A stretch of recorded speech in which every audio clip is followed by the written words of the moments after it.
Bonjour à tous, nous sommes sur Facebook et sur Chasson TV. Nous sommes aujourd'hui à l'armurerie NB Armurerie à côté de l'Isle-Adam.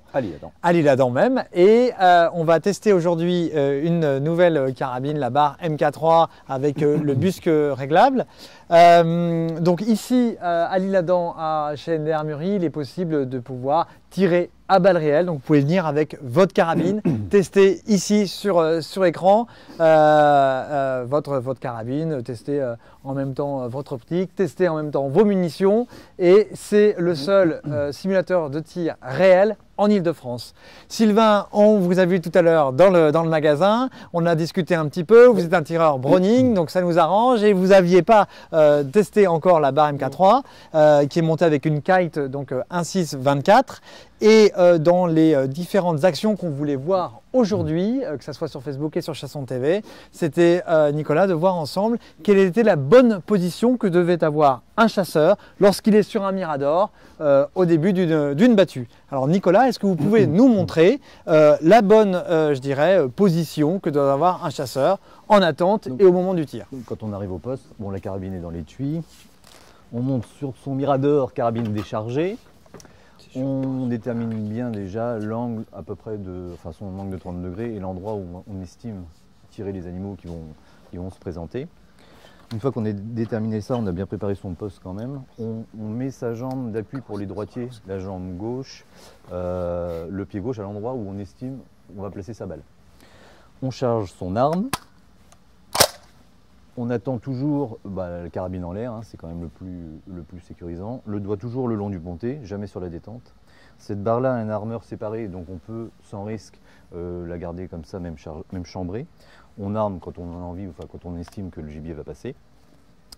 Une fois qu'on entend les animaux arriver ou qu'on les voit arriver, on se positionne un peu sur sa jambe gauche.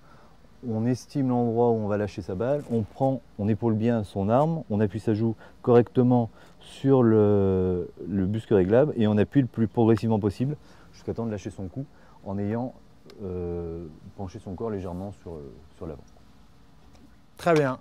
Sylvain, on va maintenant vous demander d'essayer de faire au mieux pour prendre cette position et puis évidemment pour tester cette barre MK3. Bon, allez à mon tour. En réel.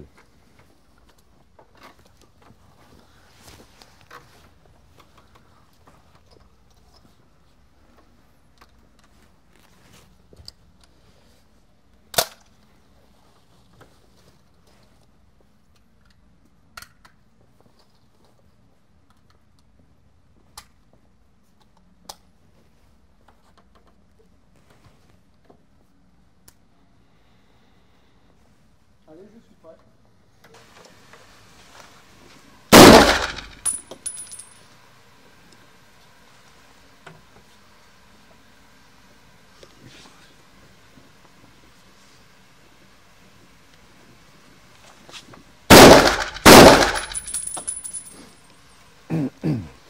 Nicolas, est-ce que vous avez des commentaires à faire sur la position de tir de Sylvain? Il était bien en avant, donc a priori les balles ne doivent pas être trop mal placées. Ça permet d'enchaîner déjà un doublé, éventuellement de lâcher deux balles sans être déséquilibré, ce qui est le plus important. Bon, après les animaux passent assez vite, donc il faut l'angle de tir, enfin la position du pied gauche, c'est une estimation. Après, on ne sait pas si on était vraiment pile poil au bon endroit ou pas, quoi. Ça fait partie de la chose. Alors Sylvain, quelle a été la sensation donc, de tir avec cette barre? Écoutez, la sensation elle est vraiment très agréable parce que c'est un calibre déjà léger, le 30-06. Enfin léger, plus léger que le 300 avec lequel j'ai l'habitude de tirer avec la X-Bolt. Et la sensation de pouvoir tirer effectivement, c'est le principe du semi-automatique, plusieurs coups, donc en battu c'est vrai que c'est assez fluide et assez idéal. D'accord. Il y a une sensation par contre de devoir s'appliquer et de vouloir s'entraîner plusieurs fois et venir ici justement dans ce simulateur pour s'entraîner.